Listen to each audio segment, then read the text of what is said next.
Here we are. Well, well, well. Episode 5. How's everybody doing tonight? Episode 5. How are you, D-Rock? I'm How's doing life? okay. I'm doing okay. Life's okay. I went on a nice relaxing trip this past weekend. So I can't complain. How's your life going, It's a, Mr. Bone Shackles? it's mostly a dumpster fire, but it occasionally Oh, has some good in it once in a while.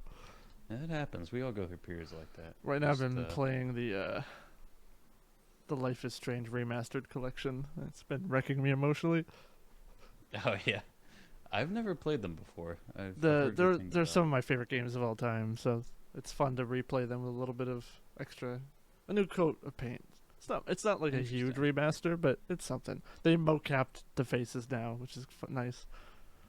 Okay. So they actually put a good amount of work into it. That's pretty cool. Enough work to warrant the price tag. But I would have paid.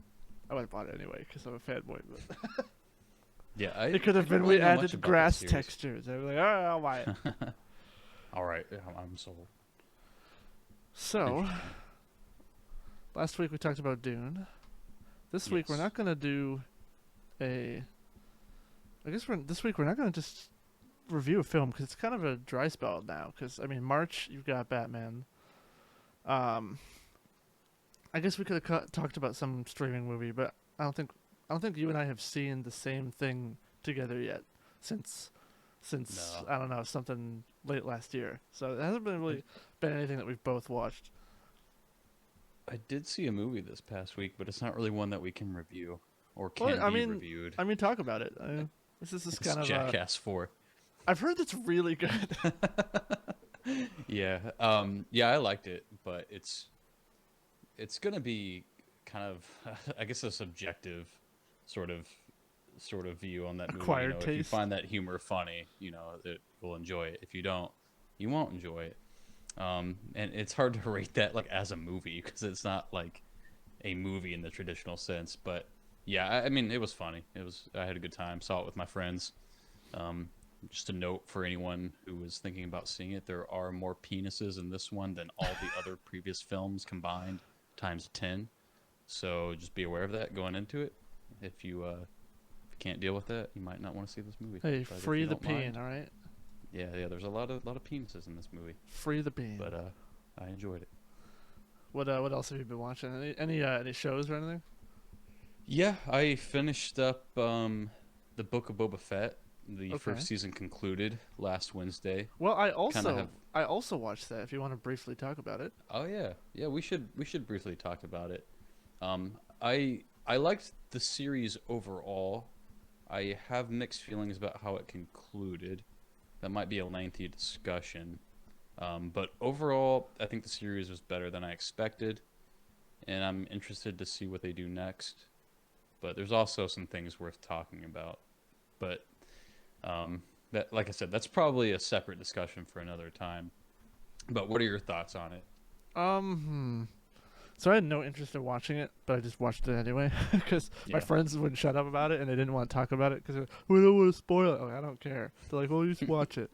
So the first 4 episodes are pretty awful. They're not good. It takes a little bit to get going. The Tuscan Raiders stuff is pretty good. I actually like that. That Um, was my favorite arc of Boba Fett. but yeah, anything during the first 4 episodes that's like present day is pretty awful, and I had to suffer through. Once spoilers, big spoilers. So, you know what? Yeah, plug your ears if you don't want to hear this part. I didn't put a spoiler tag on this episode, so I'm not gonna spoil anything because I know some dingus is gonna complain. So, Season 5 incorporates some stuff that well, I did not expect. let's just Yeah. say once episode 5 happens, it gets a lot better. Yeah. It's still not great. Like, it really isn't. I felt the CG character was okay. The voice was bad. I didn't like it. Oh, yeah, yeah. Overall, I the show was fine, but the ending is a big retcon, which I mean is fine. I get whatever. I don't care about Star Wars anymore, so it's whatever. But if you were looking for a retcon, you got it. Yeah. I think I liked it more than you did. Um but it does have some problems. Um, yeah, it's hard to talk about without spoiling some things, but um, there's one major thing that I have a problem with, but I really can't talk about it without spoiling. So we'll have a You know what? We discussion you at a know what? later No, point. spoiler alert. We have one viewer. We can talk about it. Go ahead. Okay, okay. Um, I really don't think Baby Yoda, or Grogu, should have been in this series at all. I you've watched The Mandalorian, right? Yeah. So I thought that plot arc was pretty well resolved. You know, it feels like they, you know, Jin spent 2 seasons, you know, trying to reunite him with the Jedi, only to immediately undo it because Baby Yoda merchandising, and Oh I yeah. don't know. Oh It, yeah. it felt like the first time that like the popularity of the show bled into the writing of the show, and in my opinion, in a negative way. I like the character of Grogu, but it feels like backtracking from a narrative perspective and from a Oh, writing perspective. it's a fan service retcon. Like Yeah, it's a and it feels direct like a retcon. disservice to the arc of both those characters, and I think it's the wrong move narratively and I thematically. So I can see that side of it. I don't have an emotional connection to Star Wars much anymore, so I didn't really care. But that's fair. I can see that being a valid criticism because it is a retcon, Yeah, and it's like you spent all this money to have Luke in the show, and then you just retcon it. It's just kind of like, okay, what was the point of it? Nothing happened. Like literally nothing happened. He partially trained, yeah, and then was like, hey, peace. yeah. I feel like if you, and it was also just awkward the fact that that plot line was fleshed out in the Boba Fett show and not the Mandalorian show, which I was okay with because it added like a layer of I think intrigue, but it was still awkward. they are desperately trying to marvelize Star Wars. I think so too. I think so too. Um, Um, which and I could care that doesn't really less. work for me if I'm No, going to be real. I don't care. You can flash as many characters at me, like, oh, here's Cad Bane. It's like, okay, like I did really enjoy dangling that. a shiny object in front of Star Wars fans is like the only play Disney has had. They did it with Rogue One. They did Yeah, it. yeah, They did it. You know, even with Mando. Like, Mando is a lot of dangling. Like, I don't get what Disney's obsession with Tatooine is. yeah. That's getting old. They won't Well, leave that stupid planet alone. It's not even supposed to be important. It's just the whole point of Tatooine in the original series is is that it's unimportant? it's not only is it unimportant, but it's pretty much off the grid. Like it's not famous, and now there's like starliners going to Tatooine. Yeah, Like it's this stuff like hot that I can kind of hot forgive, but destination now. But like Disney, like we get it. You yeah. like the original series, you like Tatooine. I did not need to hear the Cantina song in this show, but they had it. The It's just thing like that's like I, a little bit hypocritical for me about Mandalorian and the direction that's headed is like it was I think one of the first times in recent memory that they sort of invested in a new character and a new story, and that was refreshing. And I think that's why mhm. people latched onto it so much. And now that they're beginning to sort of rely on pre-existing iconography again, it's sort of falling into the same trappings that ruined the sequels. And I'm worried it's going to ruin the Mandalorian, and kind of take away what was Oh no, special I about that it show. it, it already has ruined the Mandalorian because Yeah, the it's finale of season 2 is garbage. I hate it. Like I don't think I having hate it Luke that show up, much. having a CG Luke show up completely just ruined the whole thing for me. For me, the entire point of why I liked Mandalorian is because it was something new and not connected. But now That's a fair point. they're trying to marvelize it. They're now doing post credit scenes for Star Wars, Yeah. where it's like, what character are we gonna dredge up? And it's like, no, that works for Marvel. It doesn't work for Star Wars.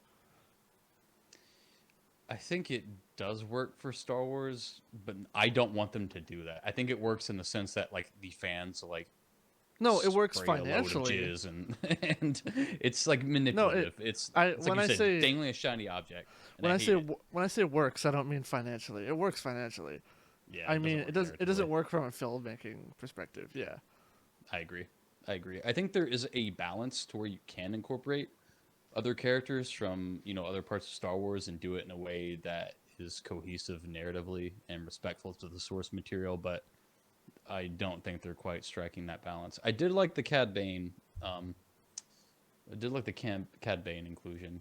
That didn't No, feel yeah, I overly mean, fan servicey to me, no, because it yeah, felt I like mean, he would belong in that world and like the yeah, underworld of Star that Wars was and everything fine. else. Yeah, But yeah, yeah, there was a he fit in. line. There was definitely a balance, not no pun intended. But yeah.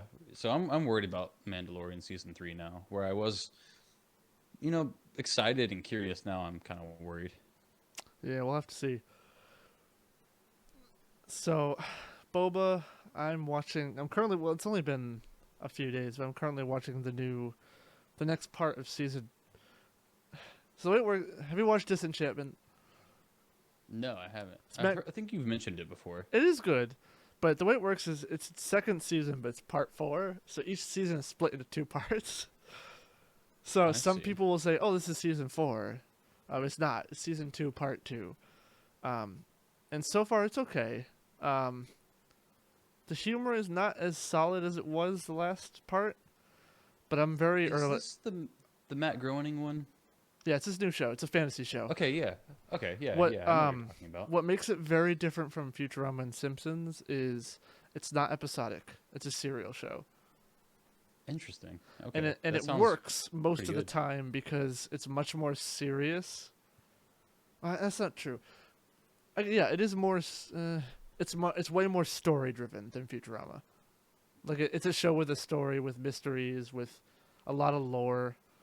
Um and then there's plenty of humor. It's a Matt Groening show, but um this is the first This is the first part since the first part. That's a bad sentence. So part one, which is season one, part one, is a little rough. This is feeling kind of like that same roughness, where the humor isn't always landing, and the story's getting a bit convoluted. But I'm very early in it, so I don't really have an opinion yet. I see. The animation is gorgeous as it always is. The art is amazing. It's a really good-looking show. The acting is great as it's always been. But the writing is getting a bit convoluted. It's interesting, and I always mispronounce his name. I knew I was mispronouncing it from the second I said it. It's Matt Groening. That's how you say it. Yeah, I wasn't correcting you. I just Yeah, I know. I know. But that's interesting that he is. I see. I didn't know the show was serialized like that, which makes yes. it something different from him. Because It works Simpsons and Futurama aren't. 95% of the time. In fact, the only flaws with Disenchantment have nothing to do with the plot or I guess sometimes the plot, but like the idea that it's serialized rather than episodic. It's just it's different. It's just a different show. I would give that a chance because I really liked Futurama when I was a kid. I've not watched it in a long time, but I really liked it. And There's as I got older, I'd revisit it, and it holds yeah. up pretty well. Oh yeah, Disenchantment has really good lore, and I think it's part 3 or the end of part 2. They expand the lore a lot in a very interesting direction, and it gets very fun and interesting. Okay, I'll have to check it out because I've not really heard a lot of people talking about it, but I see it. I see it advertised a lot. It's not. It's Seeing not. banner ads. Yeah, it's not a big hit like Futurama or Simpsons. It's got a much smaller fan base. Yeah, I think probably because it's on Netflix. It wasn't a network show like Futurama and Simpsons. I think that's that makes why. sense. But it works for Netflix because it's serialized. Why I'm yawning so much today? That's okay. It's a You're boring an hour ahead of me. conversation. Oh yeah, because But 8 o'clock is so late, you know. um, but yeah, I'll have to give it a chance. I think he's generally a good showrunner, and he Oh generally yeah. recruits clever writers, smart It's people, and good voice talent. So Disenchantment is written by a lot of the Futurama guys, and not Okay, Simpsons guys. probably for the best. Like 'Cause Simpsons. one of the showrunners is David X. Cohen, or was, and he was the showrunner for Futurama. So Okay, so and here's the deal: I love all this is not going to Simpsons, be but this is not going to be a Simpsons episode. But here's a really what I think is interesting about Simpsons is, for me, seasons 4 through 18 are great. Season 19 is bad. Season 20 is pretty good. Season 21 is great, and then the show is bad until season 31, and then for some reason season 31 is really good. I haven't Interesting. watched. I haven't Not watched not watched it. 32 or 33 yet, or whatever they're on. But 31 was like a really good return to form. It's actually quite funny. Okay, interesting. It's, I've not seen any of the episodes that have probably released in the past 10 years. If I'm being it's honest, I not just know as like any good of the as season 21 because season 21 is great. But I'd say it's better than 20. It's better than 18, 17.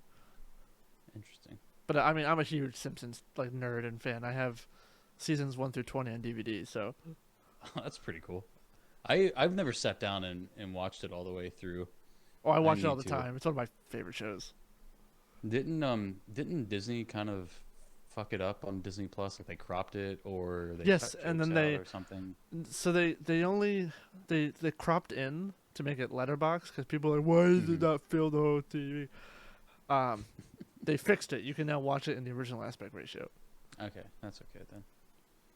All right, that's good. I'm glad they fixed it. because And I was lucky I had the DVDs because they looked terrible in Disney Plus when they had it cropped in. Everything looks zoomed in and terrible. So I was yeah, it'd lucky. be all blurry. It wasn't blurry. It Hmm. was just all the framing was wrong. Yeah, So yeah, it that felt makes sense. claustrophobic. The Seinfeld is the same problem. Seinfeld on every streaming service I think is cropped in. It looks terrible. Yeah, I've noticed that. It gets on my nerves. The most frustrating Um, is MASH. So MASH, they oh remastered the no. show for Hulu, and it looks amazing. It's like all they rescanned all the film and stuff, but it's Uh-huh. cropped. It's cropped in, and Interesting. there's no letterbox there's no 4:3 version. So it's like claustrophobic. It's all these like scenes that should have like really good framing because the show is framed for 4:3. It's not framed for 60:9, and Yeah. it's just everything looks wrong, which is a shame because the actual video quality is excellent. Yeah, it's like at least give people the option of one or the other. I Like you think said, I it's the think framing that will be the all average screwed up. viewer is dumb and they just don't want black bars on their screen. Yeah, I guess so. Or just do the thing where I can't remember what the effect is called, but when you fill up the sides of the screen with like a blurred sort of like extension of what is being viewed on the screen. Do you know what I'm talking Yeah, about? you could do that. I hate that. I think it's tacky. Yeah, I'd prefer just the black bars, But but if you really had to, if you fill the had to, screen, yeah. yeah, or just add like an overlayment, like a emulator. Hmm. Well, that's really bad if you have an OLED TV. Yeah, yeah, that's true. So let's jump into some of the topics we were going to talk about. I guess we can. Again, we're not a Marvel podcast, but we're going to talk about Marvel because that trailer. I should have texted you. You've seen the Doctor Strange trailer, right? No, Crap. I actually haven't. So I this thought is, you were I talking don't. about the Moon Knight trailer. I did see that. I did not know the new Doctor All Strange right. So trailer even came out. I don't care that we're live. You're gonna watch Should it. I Right watch now. it and react to it live? Yes, you're gonna watch it right now. Okay. Oh, you know what? I'll play it on the stream on Discord. You can watch it that way. Okay. So this just in, folks. Live reaction to the Multiverse of Madness trailer.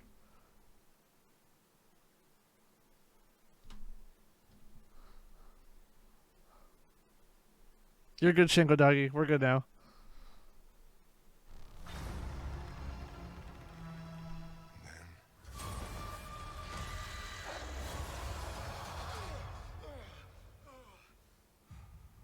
The nightmare begins. Okay. I did what I had to do to protect our world. You cannot control everything, Strange. You opened the doorway between universes, and we don't know who or what will walk through it. Wanda, what do you know about the multiverse? Viz had his theories. He believed it was dangerous. He was right.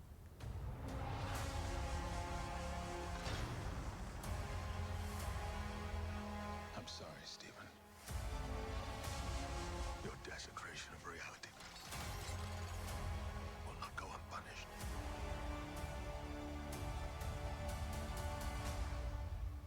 We should tell him the truth.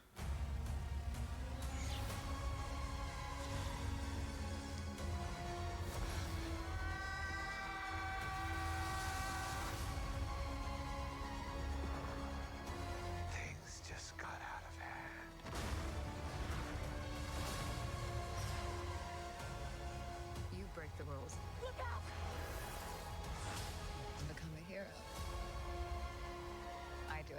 the enemy.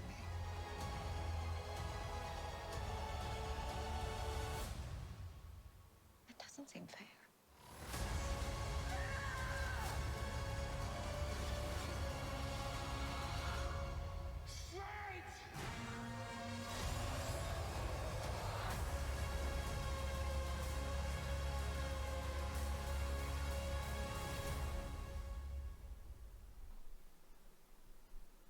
All right. That movie looks amazing. Admit it. Yeah, that does look really good. A lot better than I expected, to be honest. I'm I very was kind of worried about it. I'm very, very excited. I think it's going to be fantastic. I trust Sam Raimi. I think he's a great director. See, I do too, but I had heard there was rumors that he'd been fired from the movie and that they were reshooting like half of it. So I was kind of worried. I guess that wasn't true. I think they did No. do reshoots, but They did reshoots, and I'm thinking the reshoots are for some sort of logistical cinematic universe stuff. Yeah.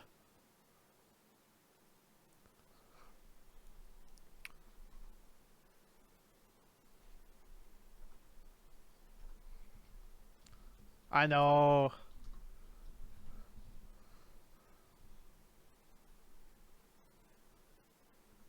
You can't have all the nice things, you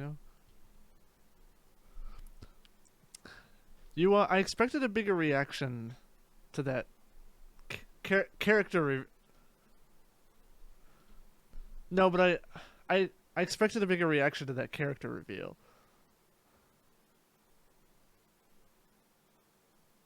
Hold on. We're gonna go through it again.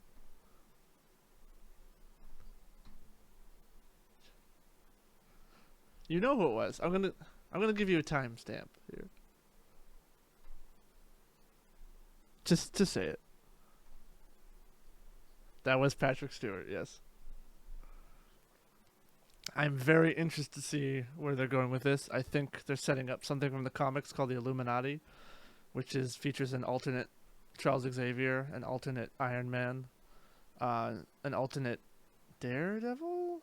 Not Daredevil. Reed Richards.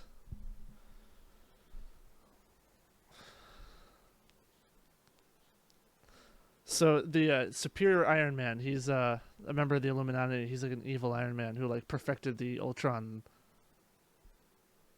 Because I don't know if you noticed the Ultron bots in that scene.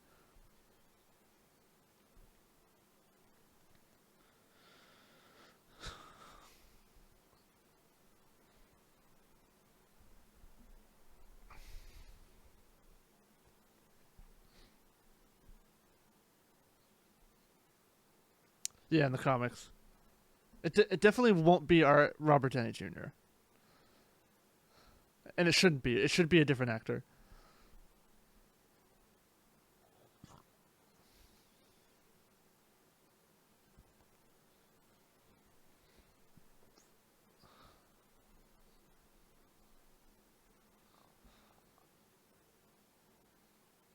It's possible, or it could just be Illuminati Charles Xavier is just played by Patrick Stewart.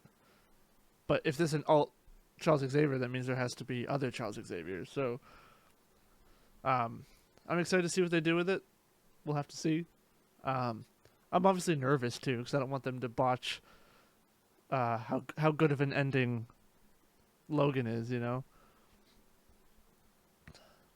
I don't want to see Hugh Jackman Wolverine in this. I don't.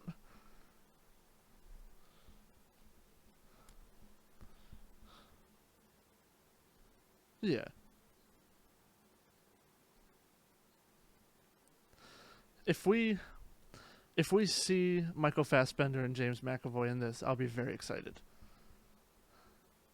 Because I think those two actors are really good as the characters and they're the perfect age. Like just shoehorn them in. I don't care what you got to do. Get those two actors in the MCU because they're excellent. It's Marvel. Like that's how it is. So, you've seen that. I know we both saw the Moon Knight trailer, and the Super Bowl one, and the other one. What did you think of that? What are you thinking about Moon Knight?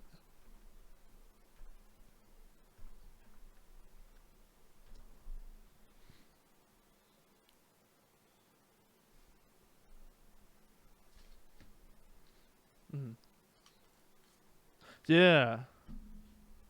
Oh yeah.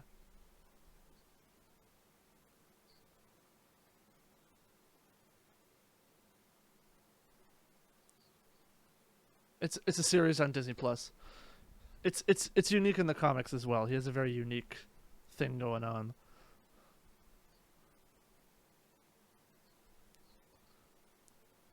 I liked that. I really liked the trailer. I thought it was advertising something we have not seen yet in the MCU. And I'm very excited to see what they do with it and if it's good, because it could be crap, you know. Marvel. There's one thing Marvel's great at. It's making really good trailers. I don't think there's a single bad Marvel trailer. True. And look at how that turned out. When does Moon Knight come out? End of March? That's soon.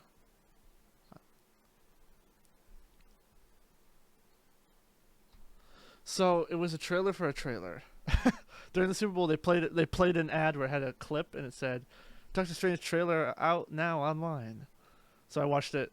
I watched it after the Super Bowl, and I screamed at the television and texted my sister.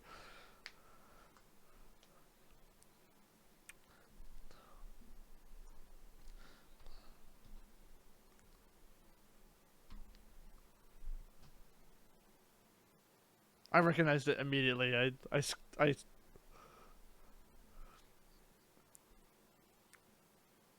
I guess talking Super Bowl trailers, did you see the Lord of the Rings trailer? What did you think?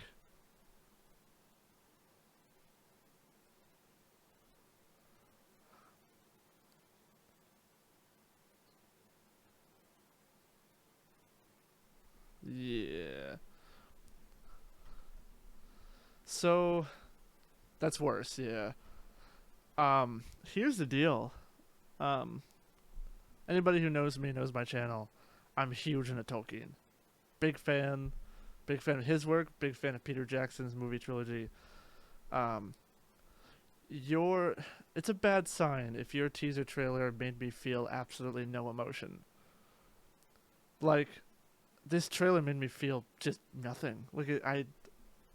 And I think the biggest issue with the trailer I had is it's super generic. It is the most generic trailer music. And it's like, if you're doing a Lord of the Rings trailer, and also you have Howard Shore doing your music, like, put the Howard Shore music in the trailer.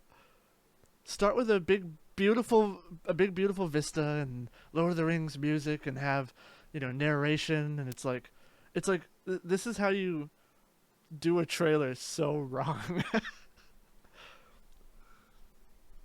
This trailer said nothing. It was just a bunch of CG and characters looking at something.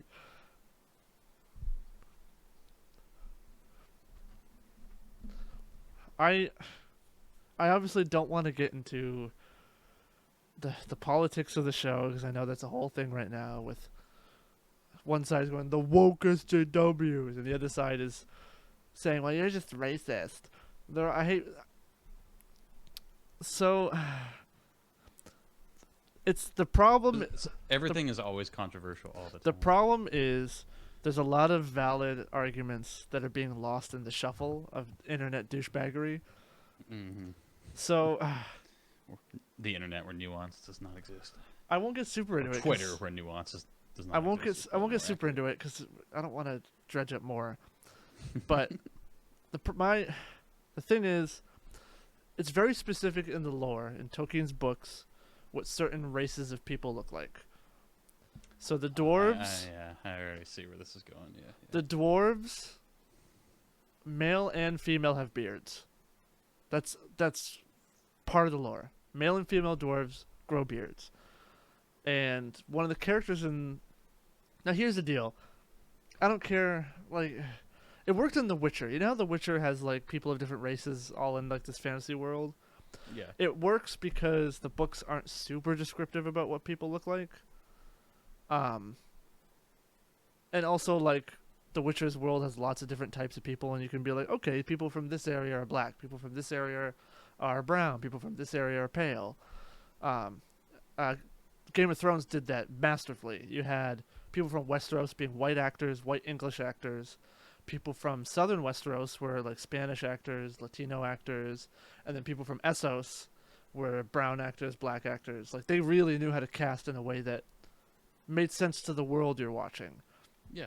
My big problem with Lord of the Rings, and again, this gets lost in the shuffle with the whole, "It's just you know how the alt-right is you have this character who's a black dwarf when all the other dwarves are white, and she doesn't have a beard, it just doesn't fit. So it can only come off as forced diversity. Yeah. And my problem with forced diversity isn't that it's like, oh, the SJWs are ruining our shows. I don't care. My problem is when you boil every race down to a token character, it's just kind of insulting. It feels disingenuous. Yes, it feels like a corporate ticking of boxes. Oh, we got the black one, we've got the gay one, we've got the trans one. It's fine if you have like different. Let's say they want to mix it up and they have different. Some dwarves are white, and then you have black dwarves, and you have. If you can explain it, that's fine. But if you just have one character who's just black and doesn't have a beard, it just doesn't work. Like that's a valid criticism, I think. Yeah. Also, no, go ahead. Go ahead. I was just gonna say I'm not super familiar with like I guess the deeper lore of Tolkien, but I mean, if you're going to incorporate something like that into the show, try to do it in a way that fits into the lore or respects the lore, as opposed to just like, ignoring it altogether. You know? No, and they're straight up ignoring it, and that's what I don't like. And they one of the guys at Amazon had said something where he said, I don't remember what he said, but he basically made it sound like they were just ignoring the lore. And so like with elves are very defined in Tolkien. They are tall, they're thin, very pale skin, and very light hair. And light eyes. They're based on Celtic and Scandinavian mythology of elves and fairies. But one of our elvish characters in this show is black. And it just doesn't make sense when you have most of the elvish characters being white and then a black elf, even though the lore very specifically says there aren't any black elves. And it's like it's fine if they want to do that. Like I think no one would have a problem with them incorporating that into the show, but do it in a way that makes sense and is thought out and respectful to both like black people and brown people and the lore. Like there is a way to balance everything and kind of please everyone. Oh yeah. If you're willing to take the initiative and like I said, it doesn't take that much effort to do. Like just I said, do it. Witcher does it better. Game of Thrones did it expertly. Yeah. Game of Thrones said, all right, we have these different peoples of Westeros and Essos.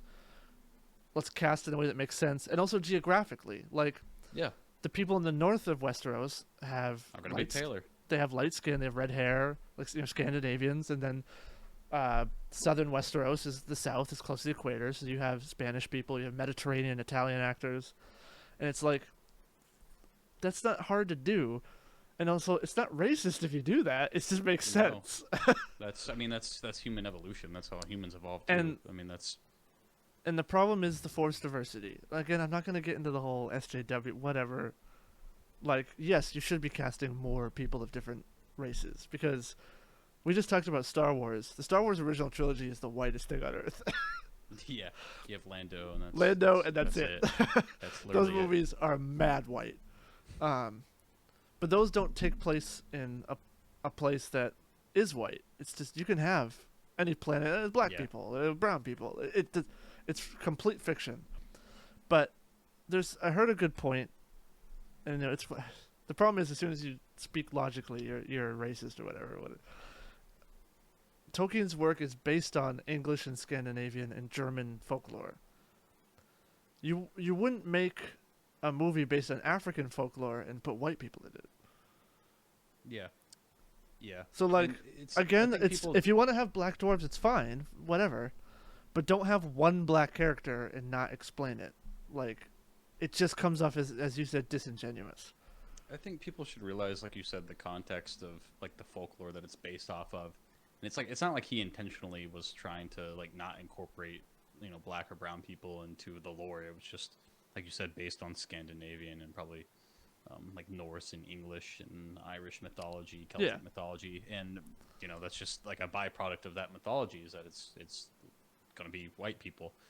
So if you want to incorporate, different races or different ethnicities into the Lord of the Rings universe, think of like a creative or interesting way to do it. Kind of, you could, I mean, if you want to play around with the world a little bit and say, there's like a different area that has like black dwarves, like geographically that makes sense, Or just I a don't know, clan, there's a clan of darker dwarves who don't live underground, and they moved Yeah. to the equator. Something like that is fine. you can wave But your then hand. it's like, would people be mad about that? Would people be like, "Oh, that's forced"?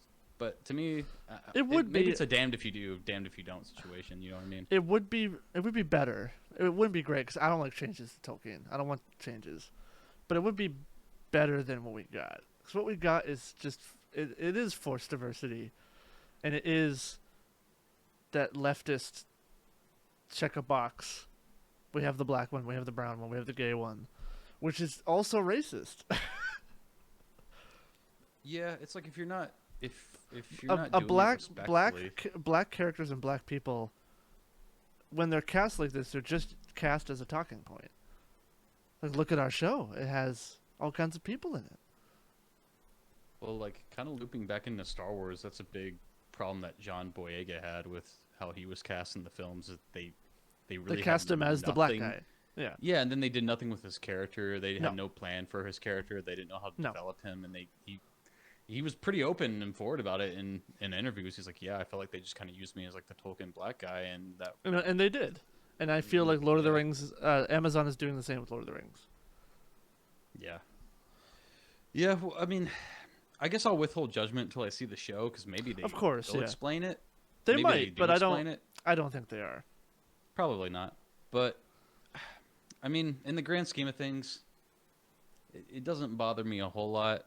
It, one way or another, I don't think it will ruin the show for me, but it does seem like very like corporate sort of thinking, which makes me My worry thing that the rest is, of the show might just that- be like I was just about to corporate say meddling. that. My problem is, while this thing doesn't matter a whole lot, it worries me about all of the show Yeah.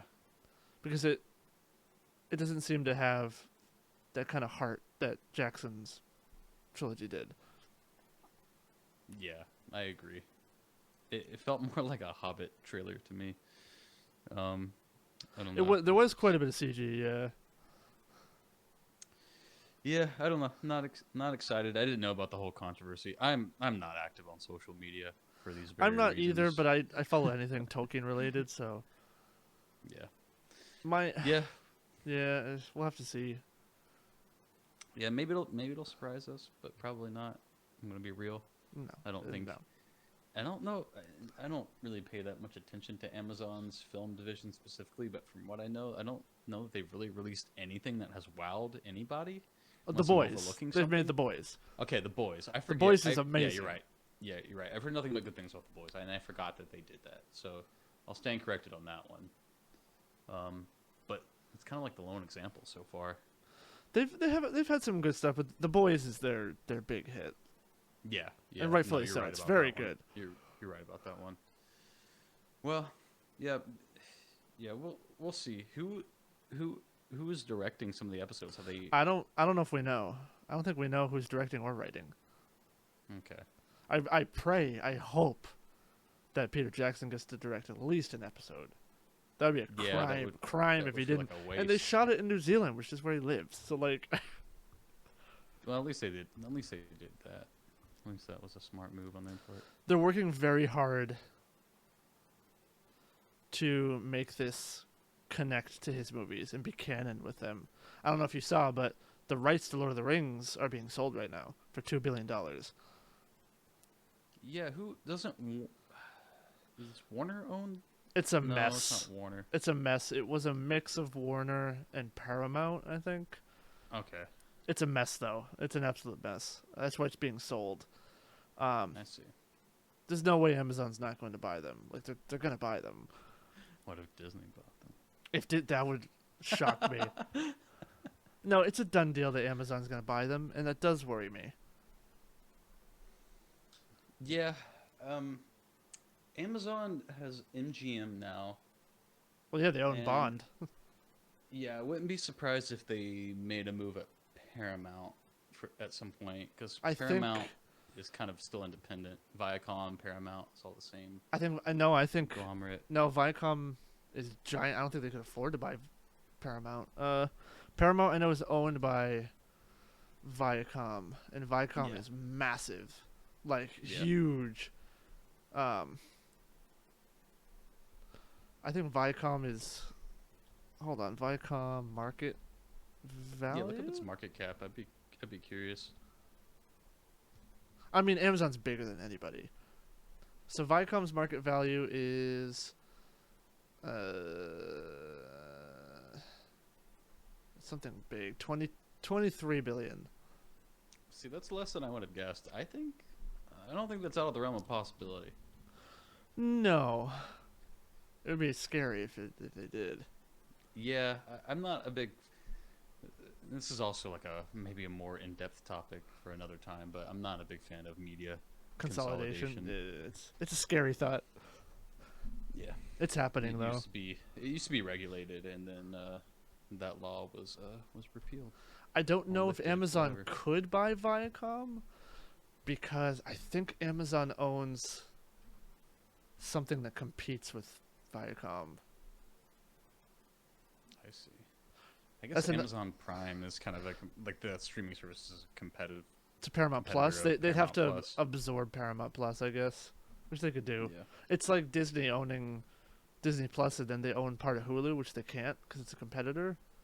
Yeah. So I think Disney Plus is selling that part of Hulu to somebody. I really want to do a video on media consolidation and how it used to be regulated, how it's been deregulated, and like these side effects, and kind of we're living through like the I think the after truthfully, effects of deregulation. our old crusty government right now just doesn't know how to deal with it.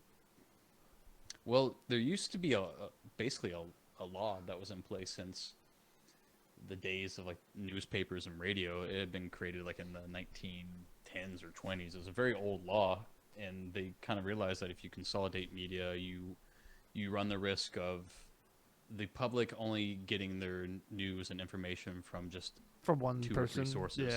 yeah. 1, 2, 3 people, which is obviously not a good thing. They also recognized that just monopolies in general weren't a good thing, and that applied No. to media as well. They also recognized that the quality of media would suffer. It could I be used to think- indoctrinate people, and yeah. there's a whole slew of reasons. I And think now we're kind another- of like living through a lot of that.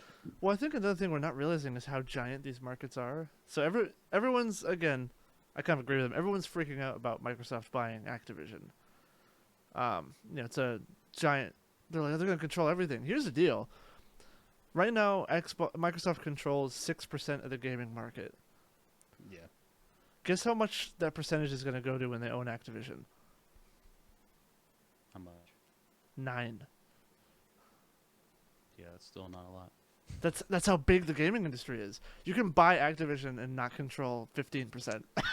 Yeah, I'd heard like a similar figure that even after the acquisition, they were still going to be like less than 10% of like the total market share of Yeah. the video games industry. So I think it's a good thing. I don't think it's a good thing in perpetuity for Microsoft to buy everything, but in this No. particular case for this particular company, I think think- it's a good thing. It's very, very good for the people who work for Activision, and they're suffering the most. Yeah, yeah. They need Yeah, help. definitely. They need help, and they're getting it. I think the timing was probably not a coincidence. I think Microsoft's like, okay, this company's fucked. Let's buy them. While It's they're not a getting coincidence good." because their value went plummeted. So Yeah, their stock is. I had a friend that was buying puts on Activision, and I think it was like print money for him. So, I should have bought. but then, then when the merger happened, he lost a lot of money. 'cause Well, no, their here's the stock thing. got way up.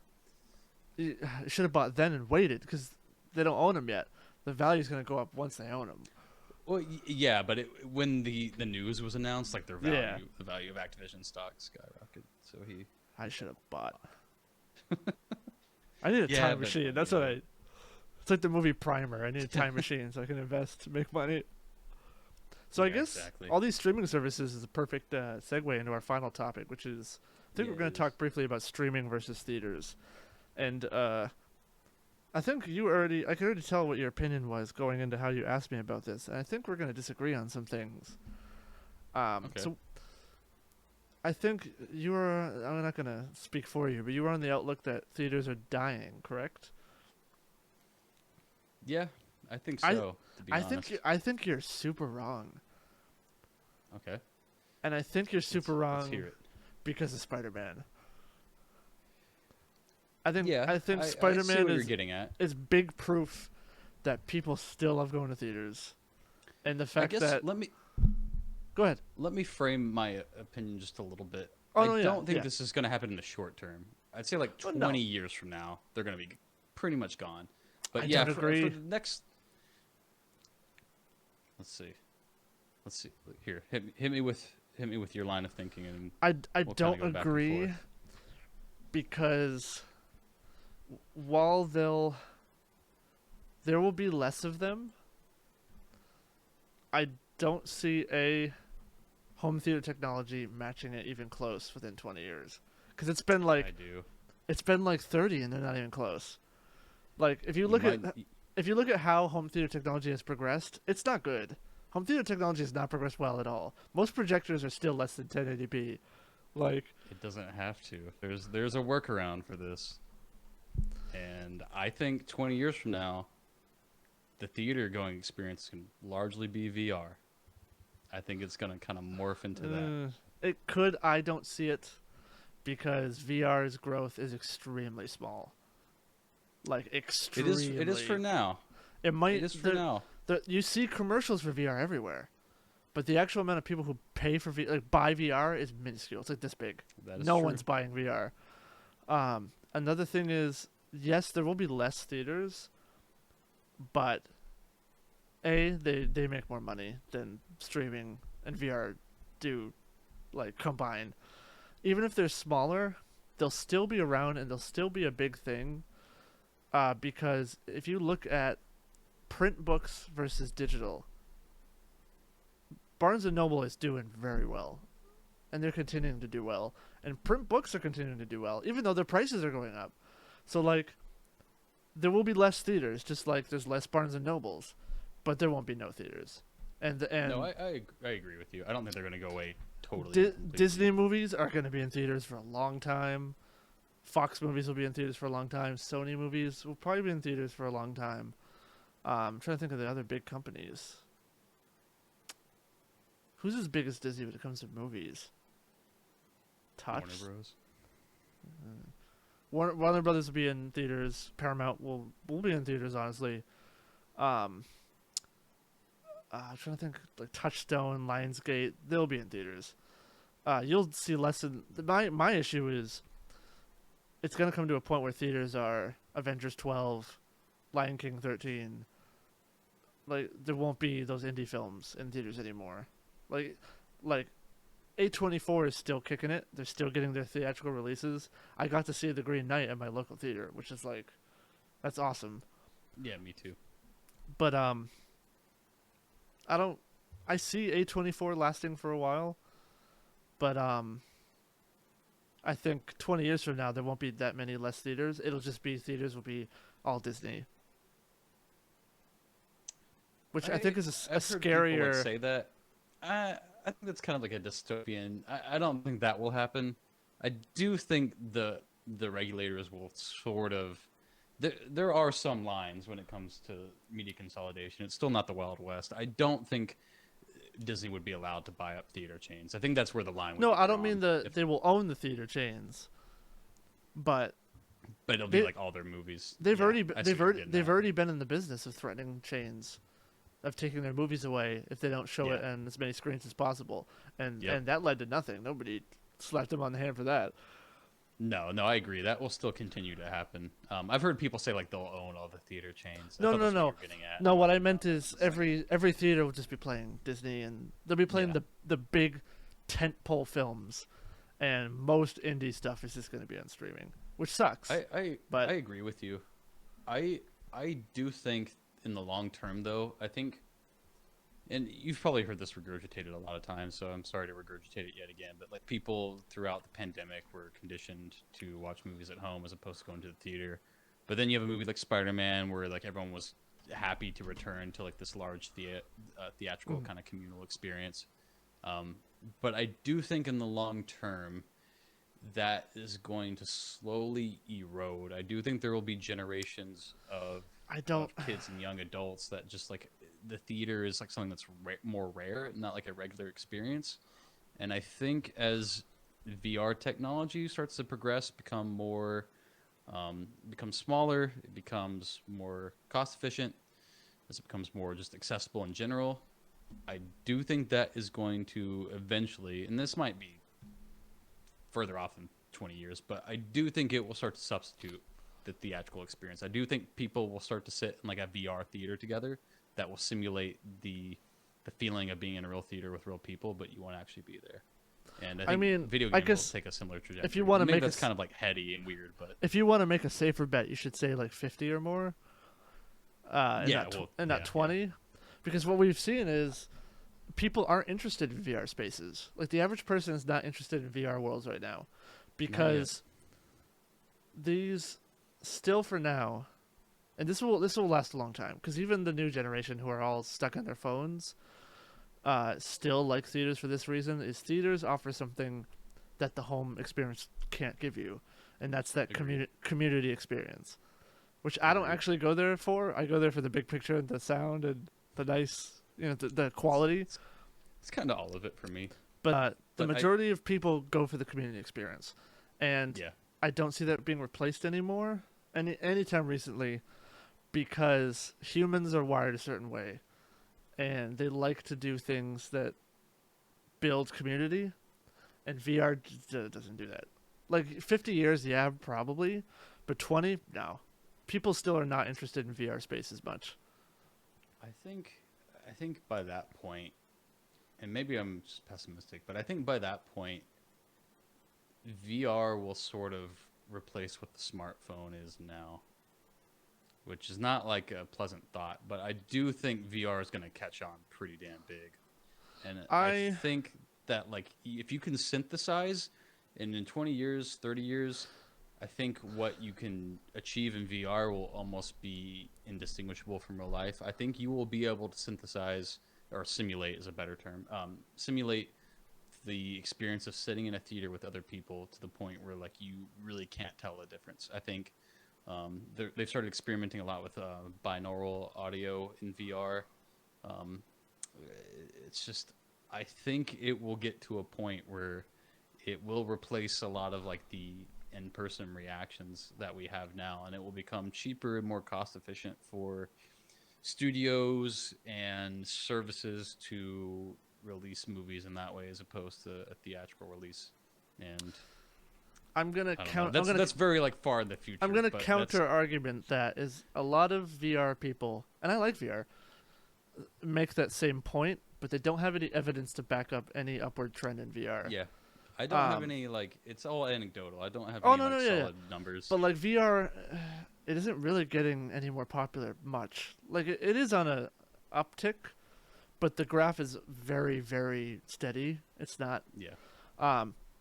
I don't see that happening.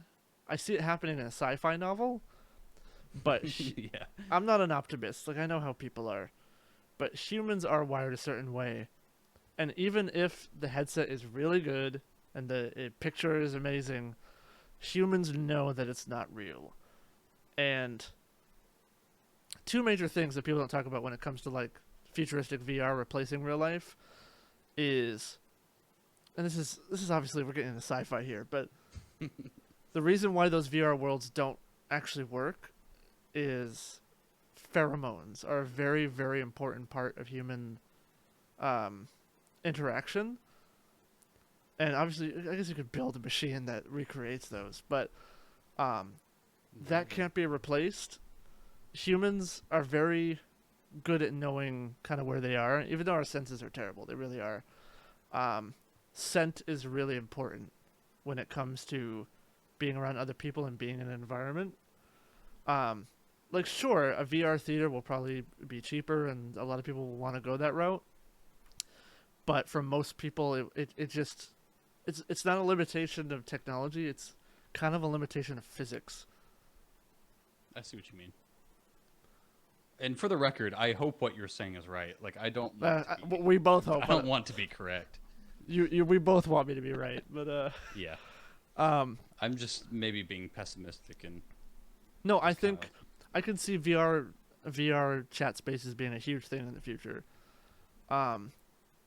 But if you look at human development over thousands of years, like obviously it's exponential. So like as we invent new technology, that technology helps us invent better technology faster. But if you look at human development over thousands of years, we haven't changed that much.